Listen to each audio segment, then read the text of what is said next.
Good morning student.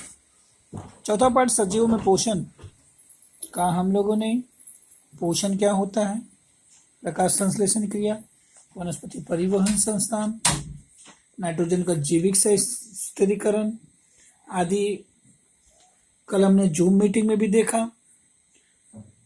सहजीवी पोषण। अब हमको देखना है परपोषी पोषण।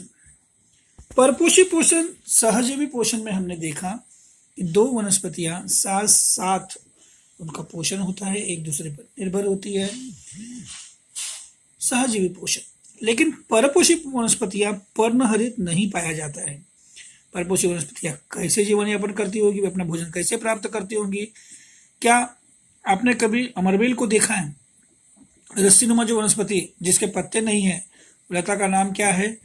जिन वनस्पतियों के अन्य सजीवों के शरीर पर वृद्धि होती है, सजीवों में भोजन प्राप्त करती है, उन्हें परजीवी वनस्पतियां कहते हैं। जैसे वृक्षाग्नि या अमरबेल, ऐसी जो वनस्पति होती है जो दूसरे के किसी वृक्ष पर लिपटी होती है और उससे उनका पालन पोषण होता है, उसी को परपोषी वनस्पतियां कहा जाता है। पर्णहरित उसमें उनमें नहीं होता है, इसलिए बैड लक है उनका कि वह प्रकाश संश्लेषण क्रिया द्वारा अपना अन्न नहीं बना पाती है, इसलिए उन्हें संपूर्ण परजीवी वनस्पति कहते हैं।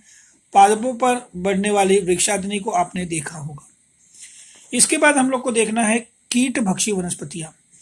कीटभक्षी नाम से ही हमको समझ में आ रहा है कि अभी तक हमने देखा था कि प्राणी भक्षण करते हैं कीटकों का, लेकिन वनस्पतियां भी भक्षण करती है। ऐसा सुनने में कुछ अजीब लग रहा है ना बेटा? तो कुछ वनस्पतियां कीटकों का भक्षण करके, भक्षण यानी कि खा जाना उसको, उनके शरीर से अपना भोजन प्राप्त करती हैं। ये हमने पिछली कक्षा में भी पढ़ा था। ये वनस्पतियां प्रमुख रूप से नाइट्रोजन के यौगिकों के अभाव वाले पानी या जमीन में पाई जाती है। जहां पे मुख्य रूप से नाइट्रोजन का यौगिक का अभाव होता है, ऐसे पानी या जमीन में ये पाई जाती है। ड्रासेरा बर्मानी कीटभक्षी है। इस वनस्पति की रचना किसी फूल की तरह होती है, मतलब इतना सुंदर फूल जैसा इसकी रचना होती है कि वो कीटकों को अपनी तरफ आकर्षित करता है। कीटक जानबूझ के, मतलब ऐसे फूल है तो रस पीने के लिए वहां कीटक जाते हैं और उसका शिकार हो जाते हैं। जमीन से लगभग सटकर होती है। इसकी पत्तियां आकर्षक तथा लाल लाल होती है। इनके कोरों पर मशीन रेशेदार तंतु होते हैं। इन तत्वों पर कीटकों को आकर्षित करने वाले चिपचिपे द्रव की बूंदें होती है। द्रव की बूंदें जैसे खुशबू से कीटक वहां आकर्षित होते हैं और वहां जाते ही मतलब वह चिपक जाते हैं वहां पे। सन 1737 में श्रीलंका के जोहान्स बर्मन नामक वैज्ञानिक ने इस वनस्पति की खोज की थी। 1737 में, ये आपको आगे पूछा जा सकता है बेटा। श्रीलंका का जोहान्स बर्मन नामक जो वैज्ञानिक था, उन्होंने इस वनस्पति की खोज की, अतः उनके सम्मान में वनस्पति का नाम ड्रासेरा बर्मानी रखा गया। इसके बाद हमको देखना है मृतोपजीवी वनस्पति। घटपर्णी में प्रकाश संश्लेषण क्रिया होने पर भी वह कीटभक्षी क्यों है? यह मतलब एक सोचने वाला प्रश्न है जो आप लोगों से पूछा गया है। मृतोपजीवी वनस्पति, मृतोपजीवी नाम से ही कैसे मृत यानी कि मरे हुए, सजीवों के सड़े हुए मृत अवशेषों पर निर्भर रहने वाली वनस्पतियों को मृतोपजीवी वनस्पति कहते हैं। सजीवों के जो सड़े गले अवशेष है उस पर जो वनस्पतियां निर्भर रहती है उनको मृतोपजीवी वनस्पति कहते हैं।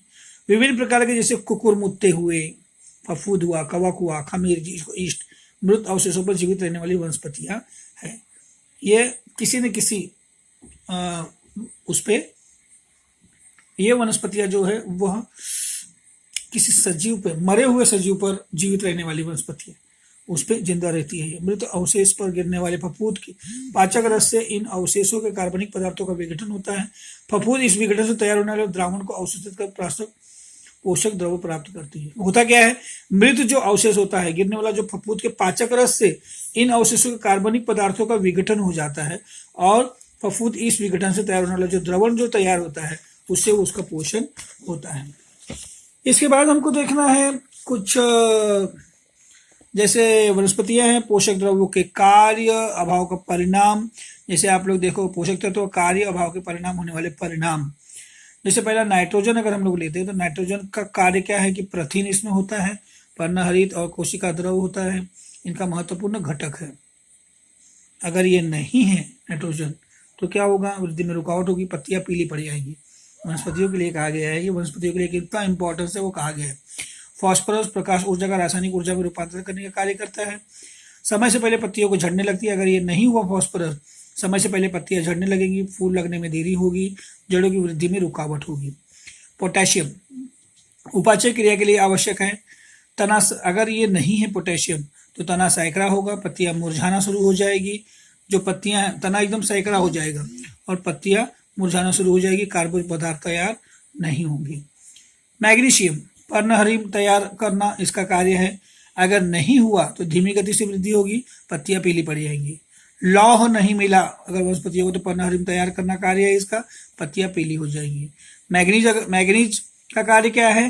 प्रमुख संप्रेरक पदार्थों की निर्मित करना। वृद्धि में रुकावट होगी अगर ये नहीं है तो पत्तियों में दाग लगना शुरू हो जाएंगे।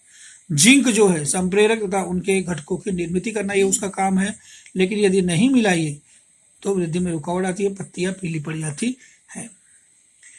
इसके बाद बेटा ये आपको ये जो पूरा है वनस्पति को पोषक द्रव्य कार्य प्रभाव परिणाम, ये आप लोगों को लिख लेना है, इस पाठ में लिख लेना है ये। इसके बाद हमारे परिसर में पाए जाने वाले वनस्पतियों का निरीक्षण करना है। उन्हें कौन कौन से पोषक तत्व नहीं मिल रहे हैं ये हमको निश्चित करके हमें बताना है। प्राणियों में पोषण इसके आगे का टॉपिक है। अभी तक हम लोगों ने जो देखा वनस्पतियों में पोषण देखा, अब हम लोग प्राणियों में कैसे पोषण होता है वो हमको देखना है। प्राणियों के पोषण की संकल्पना के अंतर्गत शरीर के लिए पोषक तत्वों की आवश्यकता होती है। अन्न ग्रहण पद्धति और शरीर में होने वाले उसके उपयोग का समावेश होता है। अन्न ग्रहण की पद्धति और उसके मतलब हम प्राणी, वनस्पतियां भोजन हाथ से उठा के ऐसे मुंह से खाती नहीं है, लेकिन प्राणी जो है मुंह से ग्रहण करते हैं। अन्न ग्रहण पद्धति के शरीर में होने वाले उसके उपयोग का समावेश होता है।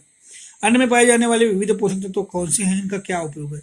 सभी शारीरिक प्रक्रियाएं सुचारू रूप से चलती रहने के लिए आवश्यक तत्व भोजन से मिलते हैं। हमको भोजन से ही एनर्जी प्राप्त होती है।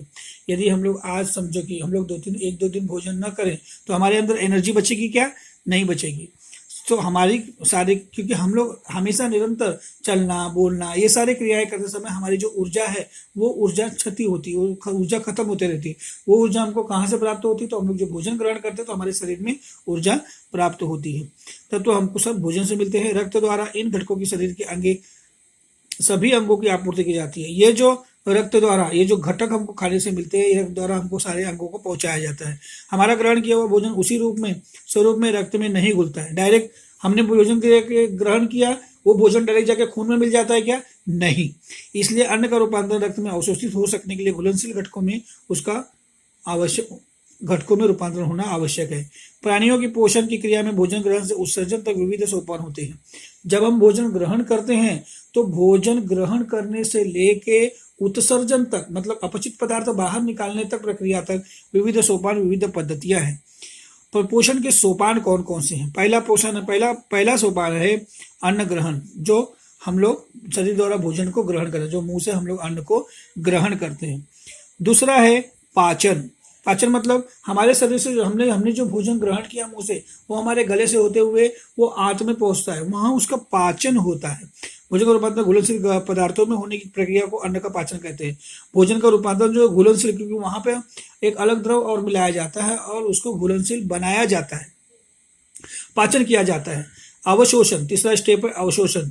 पाचन के उपरांत तैयार हुए जो घुलनशील पदार्थ है उसको रक्त में अवशोषित कर लिया जाता है। रक्त में क्यों अवशोषित कर लिया जाता है? क्योंकि आपको ये बात पता होना चाहिए कि रक्त हमारे शरीर के कोने कोने में है, हर जगह रक्त, कहीं भी काटो आपको रक्त दिखाई देगा, है कि नहीं? तो हम ये अवशोषण प्रक्रिया में क्या होता है कि जो पाचन के उपरांत जो घुलनशील पदार्थ बने हैं वो रक्त द्वारा अवशोषित कर लिए जाते हैं। स्वांगीकरण, अवशोषित घुलनशील पदार्थों तत्वों को शरीर की कोशिकाओं, उत्को परिवहन और ऊर्जा निर्मित करना। अवशोषित जो पदार्थ है उसके कारण शरीर में जो कोशिकाएं बनती हैं, कोशिकाओं का निर्माण होता है, उत्कों में परिवहन होता है और ऊर्जा की निर्मित करना।